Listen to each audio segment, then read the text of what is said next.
देश के कई राज्य मानसून की बारिश से बेहाल हैं। भारी बारिश के बाद उत्तराखंड में हालात बेहद खराब हो गए हैं और जगह जगह से सैलाब की डराने वाली तस्वीरें सामने आ रही हैं।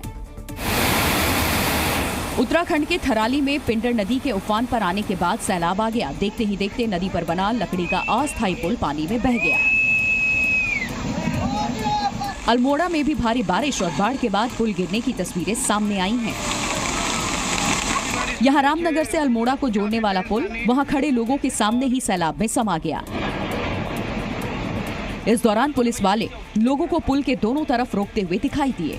भारी बारिश और लैंडस्लाइड की वजह से प्रशासन ने लोगों से अपने घरों में ही रहने की अपील की है। बाहर निकलने से हमें परेशानी का सामना करना पड़ सकता है। अत्यधिक रेन में अगर हम बारिश में फंस सकते हैं। अगर रोड लैंडस्लाइड होता है तो आगे पीछे आवागमन प्रभावित हो सकता है। तो इन चीजों को ध्यान में रखते हुए हमें ऐसे स्थानों पर जाने से बचना है जहां पर हम किसी समस्या में फंस सकते हैं। वहीं हल्द्वानी में भी आसमानी आफत की डराने वाली तस्वीरें सामने आई। यहाँ भारी बारिश के बाद सड़क पर सैलाब आ गया और वहां से गुजर रहे दो बाइक सवार पानी के तेज बहाव में फंस गए और बाइक को बहने से बचाने के चक्कर में खुद ही पानी की तेज धार में बह गए। उत्तराखंड में हो रही तेज बारिश लोगों पर आफत बनकर टूट रही है। भारी बारिश के बाद राज्य की कई नदियां उफान पर है, तो वहीं तेज बारिश के बाद जगह जगह लैंडस्लाइड हुआ है, जिसका वीडियो भी सामने आया, जिसमें लैंडस्लाइड के बाद पहाड़ से बड़े बड़े पत्थर गिरकर सड़कों पर गिरते दिखाई दिए। चमोली बद्रीनाथ राष्ट्रीय राजमार्ग पर विष्णुप्रयाग के पास लैंडस्लाइड हुआ और पहाड़ों से पत्थर और मलबा गिरकर सड़क पर आ गया, जिसकी वजह से हाईवे बंद हो गया और हाईवे के दोनों ओर कई गाड़ियां फंस गई। चमोली बद्रीनाथ हाईवे पर लैंडस्लाइड के बाद बीआरओ की मशीनें हाईवे से मलबा हटाती हुई दिखाई दी। वहीं पिथौरागढ़ में लैंडस्लाइड होने की वजह से कई श्रद्धालु कैलाश यात्रा मार्ग पर फंस गए, जिन्हें पुलिस और एनडीआरएफ की टीम ने रेस्क्यू कर सुरक्षित बेस कैंप तक पहुंचाया। उत्तराखंड में भारी बारिश को देखते हुए 9 जिलों में 2-3 दिन का रेड अलर्ट जारी किया गया है, जिसमें अल्मोड़ा, बागेश्वर, चंपावत, नैनीताल, पिथौरागढ़, उधम सिंह नगर, पौड़ी, चमोली और रुद्रप्रयाग शामिल है।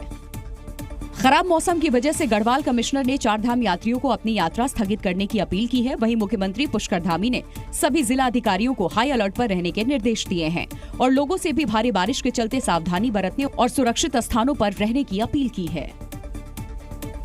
और उत्तराखंड के अलावा उत्तर प्रदेश के कई जिलों से भी मौसम की मार की तस्वीरें सामने आई हैं। बारिश की वजह से लोगों का जनजीवन अस्त व्यस्त हो गया और लोग घरों में रहने को मजबूर हो गए। वहीं उत्तराखंड के पहाड़ी इलाकों में हो रही भारी बारिश अब मैदानी इलाकों में भी आफत बरपा रही है। उत्तराखंड से सटे यूपी के कई जिलों में बारिश ने लोगों की मुश्किलें बढ़ा दी हैं। यूपी के मुजफ्फरनगर में आसमानी आफत की डराने वाली तस्वीरें सामने आई। यहाँ भारी बारिश के बाद पानी के तेज बहाव में सड़क का एक हिस्सा टूट गया और कई फीट गहरा गड्ढा हो गया। गनीमत ये रही जिस वक्त सड़क टूटी वहां से कोई गुजर नहीं रहा था। वहीं उत्तर प्रदेश के मुरादाबाद में भी भारी बारिश की वजह से सड़कों पर पानी भर गया और कई वाहन पानी में रेंगते नजर आए। यहाँ लोग नाव के जरिए एक जगह से दूसरे जगहों पर जाते दिखाई दिए।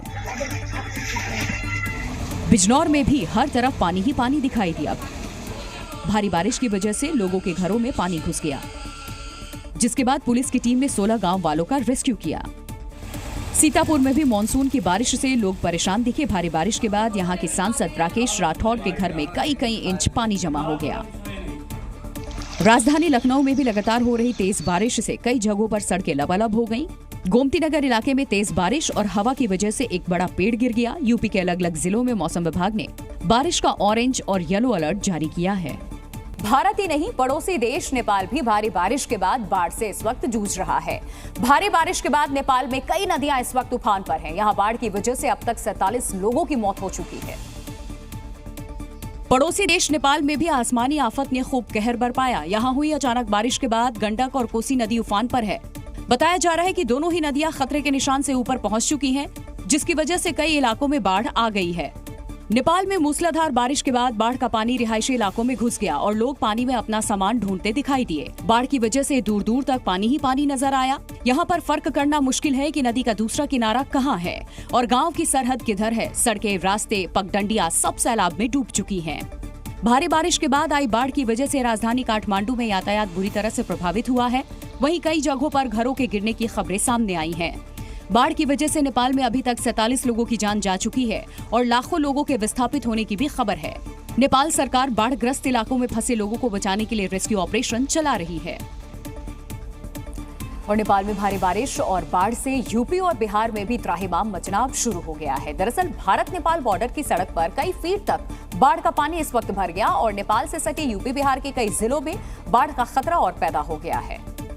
नेपाल में भारी बारिश के बाद आई बाढ़ का पानी यूपी और बिहार तक पहुंचने लगा है। बिहार के मोतिहारी में कई नदियों का जलस्तर बढ़ गया, जिसके बाद सड़कों और रिहायशी इलाकों में पानी भर गया। नारायणी और बागमती नदी में उफान की वजह से विराटनगर के निचले इलाकों में बाढ़ जैसे हालात बन गए और लोगों की दुकानों और घरों में पानी घुस गया। भारत नेपाल बॉर्डर के वाल्मीकि नगर गंडक बैराज से नदी में 4,40,000 क्यूसेक पानी छोड़ा गया है, जिसके बाद गंडक दियारावर्ती निचले इलाके में बाढ़ जैसे हालात बन गए हैं। वहीं यूपी के कुशीनगर में भी गंडक और नारायणी नदी का जलस्तर बढ़ने से तबाही मच गई और रेता इलाके में अपने खेतों में काम करने गए करीब 20 लोग सैलाब में फंस गए, जिसके बाद प्रशासन की टीम मौके पर पहुंची और बाढ़ में फंसे लोगों का रेस्क्यू किया। और गुजरात के सूरत में एक दर्दनाक हादसा हो गया। यहाँ 6 मंजिला एक बिल्डिंग गिर गई है और इस बिल्डिंग के गिरने की वजह से ताश के पत्तों की तरह जब ये भरभरा कर गिरी तो इस वजह से कई लोग मलबे में दब गए और देखते ही देखते वहां चीख पुकार मच गई। बिल्डिंग में 5 से 7 परिवार रह रहे थे जो बिल्डिंग गिरने से दब गए। इस हादसे के बाद तुरंत राहत बचाव कार्य शुरू हुआ और मलबे में दबे लोगों की तलाश शुरू हुई। मौके पर ही पुलिस और डॉक्टरों की कई टीमें भी एम्बुलेंस लेकर पहुंच गई। वहीं बड़ी बड़ी मशीनों से मलबा हटाने का काम शुरू हुआ। घंटों की कड़ी मशक्कत के बाद मलबे से 7 लोगों के शव निकाले गए। वहीं एक महिला को रेस्क्यू ऑपरेशन में जुटी एसडीआरएफ की टीम ने समय रहते निकालकर जिंदा बचा लिया। इस बिल्डिंग का निर्माण 8 साल पहले हुआ था, लेकिन 8 साल में ही मेंटेनेंस न होने की वजह से बिल्डिंग जर्जर हो गई थी। नगर निगम ने अप्रैल महीने में बिल्डिंग को खाली करने का नोटिस भी दिया था, लेकिन किसी ने नगर निगम की चेतावनी को गंभीरता से नहीं लिया और इस जर्जर बिल्डिंग ने आखिरकार 7 लोगों की जान ले ली। और वहीं झारखंड के देवघर से भी सुबह सुबह दिल दहला देने वाली घटना सामने आई। देवघर में 3 मंजिला घर गिरने से 2 लोगों की मौत हो गई, जबकि 7 लोगों को सुरक्षित निकाल लिया गया। और घटनास्थल से जो तस्वीरें सामने आई उसमें एनडीआरएफ के जवान मलबे को हटाकर मलबे में दबे लोगों की तलाश करते दिखे। इस दौरान एनडीआरएफ की टीम ने जब एक शख्स को मलबे से बाहर निकाला तो वहां लोगों ने राहत की सांस ली। मलबे से निकालकर घायलों को अस्पताल पहुंचाया गया, जहां उनका इलाज जारी है। जितना भी मेडिकल अटेंशन है वो सदर अस्पताल में मिल रहा है। मलबे में कई और लोगों के दबे होने की संभावना है, इसीलिए रेस्क्यू ऑपरेशन में जुटी एनडीआरएफ की टीम पूरे दमखम के साथ मलबे में दबे लोगों को बाहर निकालने में जुटी है। उन लोगों को सुरक्षित निकाला गया है, वो अभी सदर अस्पताल में है और उनका इलाज किया जा रहा है।